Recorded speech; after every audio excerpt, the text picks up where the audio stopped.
Hi everybody, hope you're doing great. Here's the note catcher that you need for today. Just 2 questions. All right, and just a little review from yesterday. What was the name of the tradesperson who can build houses with bricks? Shout it out. Tell your family. And then what's the name of the tradesperson who built houses with stone? Okay, and then how about wood? All right, in case you forgot, a bricklayer built houses with bricks, a mason used stone, and a carpenter is the one who used wood. Okay? Now, today you're going to learn about a different job that we haven't learned much about yet. It's called the blacksmith. Okay? And the blacksmith's job is kind of known to be one of the most important of all the jobs because the blacksmith's job can make all the other people's jobs easier. Okay, and I know you guys seemed a little bit interested in it because I saw that a lot of you chose the blacksmith as the trade that you would choose if you lived in colonial times. Okay, so let's learn a little bit more about it. Here we go. The blacksmith. Blacksmiths were some of the most important tradespeople in town because they made all the tools that people needed to do their jobs. They made chisels for masons and hammers and nails for carpenters and cobblers. They made household items like kettles, cooking pots, candle holders, and other utensils. They also made horseshoes, hinges, knives, and swords, locks and keys, and much more. You'd be surprised at the number of things that people use in everyday life that came out of the blacksmith shop.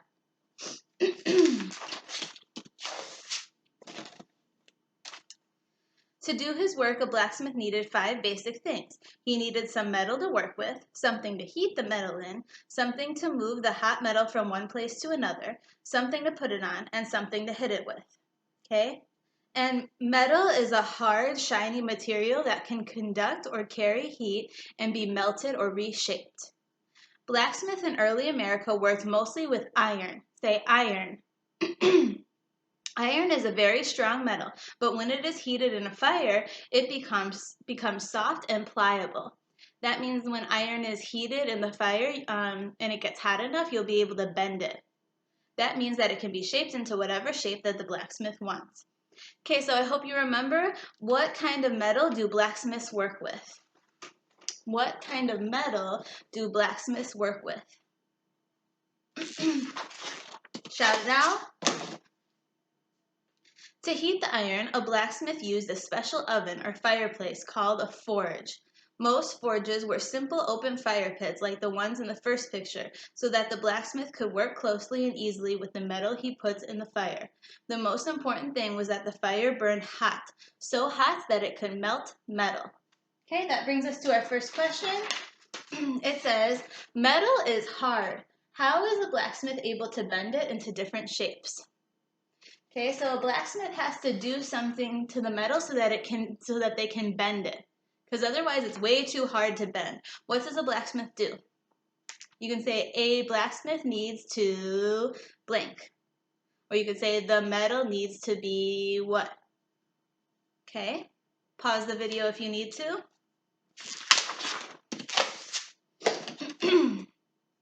Once his forge was hot enough, the blacksmith would put a piece of iron in it. Because the forge was so hot, he had to use tongs. Tongs have 2 long metal arms connected by a hinge.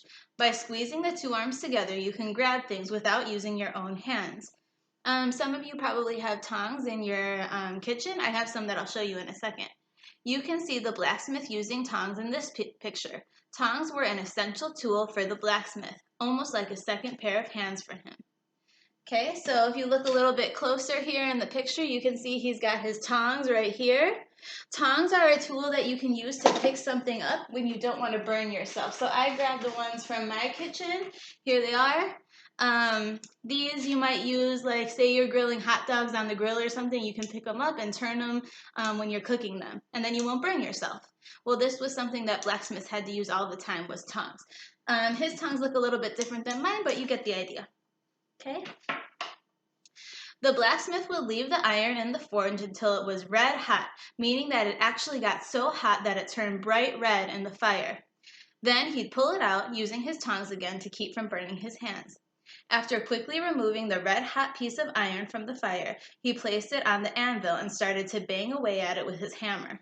Okay, so the blacksmith would go in the fire and take out the red-hot piece of metal that he was trying to shape, and then he would set it down onto this thing right here called the anvil.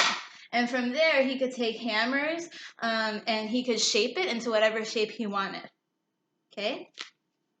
In this picture, you can see the anvil, which is the big block of metal on which the blacksmith shaped the iron. The blacksmith had to work quickly because the metal was only soft and pliable when it was red hot.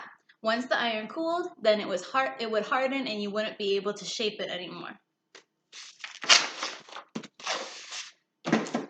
As long as the blacksmith kept the metal hot, he could shape it however he liked. He could make the metal longer or shorter, thicker or thinner. He could bend it and mold it into special shapes. In this picture, you can see how the blacksmith is shaping a horseshoe. When he was happy with the size and shape of whatever he was making, the blacksmith would let the iron cool off, sometimes by plunging it into a bucket of cold water, and it would harden. Okay, so the blacksmith had a way of cooling off the metal quickly. What did the blacksmith do to cool it off quickly? I'll read this part again in case you missed it. When the blacksmith was happy with the size and shape of whatever he was making, the blacksmith would let the iron cool off, sometimes by plunging it into a bucket of cold water. Okay, hopefully you figured out the answer to that one. Because the blacksmith lifted hammers and heavy iron pieces all day long, he was usually one of the strongest, toughest men in town. A blacksmith probably had more than his share of scars and burns from the hot metal that he handled every day.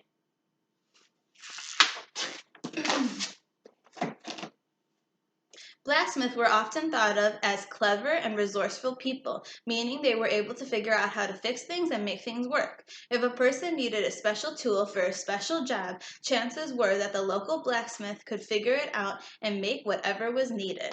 Okay, so that goes to our next question. Why was a blacksmith so important to the people in town? You can say a blacksmith was important because... Pause the video if you need to.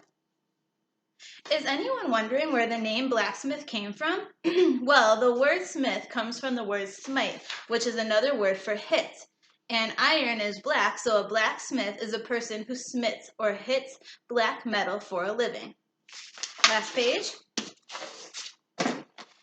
Today, machines do the work of blacksmiths, melting iron in large pots and pouring the hot metal into molds or shapes.